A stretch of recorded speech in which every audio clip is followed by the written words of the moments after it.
নমস্কার, আজকের রেসিপি চানা মশলা সেদ্ধ করে নিয়েছি খুব সুন্দর করে,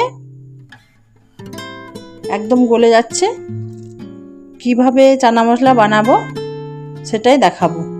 কড়াই চাপিয়ে দিয়েছি, গরম হয়ে গেছে, গ্যাস জ্বেলে দিয়েছি।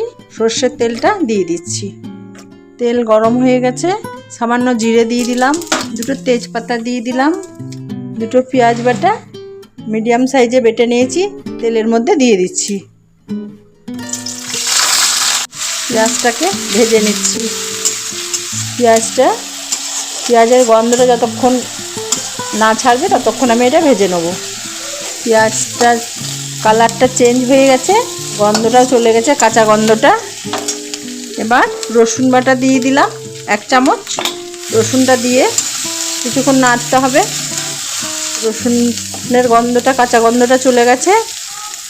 এবার দুখানা টমেটো নিয়ে নিচ্ছি, সামান্য নুন দিয়ে দিচ্ছি। ছোলাটা যখন সেদ্ধ করতে দিয়েছিলাম তখন সামান্য হলুদ আর নুন দিয়ে সেদ্ধ করে নিয়েছি।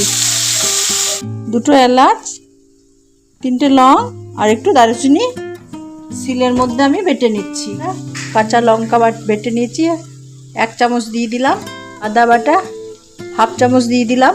নেড়ে নিচ্ছি। লং, এলাচ আর দারুচিনি বেটে নিচ্ছি, ওইটা দিয়ে দিচ্ছি। কাশ্মীরি লঙ্কা গুঁড়ো দিয়ে দিলাম 1 চামচ। এখন কষিয়ে নিতে হবে লঙ্কা গুঁড়ো দিয়ে। 1/2 চামচ জিরে গুঁড়ো দিলাম, 1 চামচ ধনে গুঁড়ো দিলাম, সামান্য জল দিচ্ছি।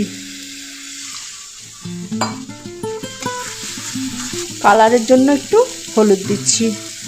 সব মশলাগুলো দিয়ে সুন্দর করে কষিয়ে নিতে হবে। মশলা থেকে তেল ছেড়ে দিয়েছে, এবার এর মধ্যে চানাটা দিয়ে দিচ্ছি। চানাগুলো সব ঢেলে দিলাম। এবার হাতা দিয়ে একটু দেবে দিতে হবে যাতে একটু ঘন হয়।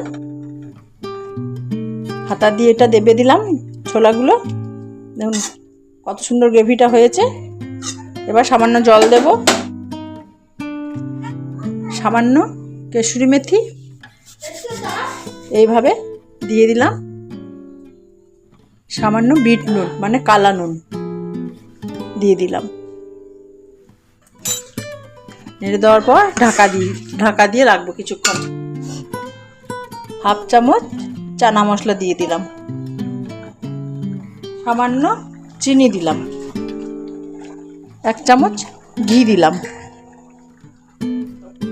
চানা মশলা রেডি। এইভাবে করে খেয়ে দেখবেন।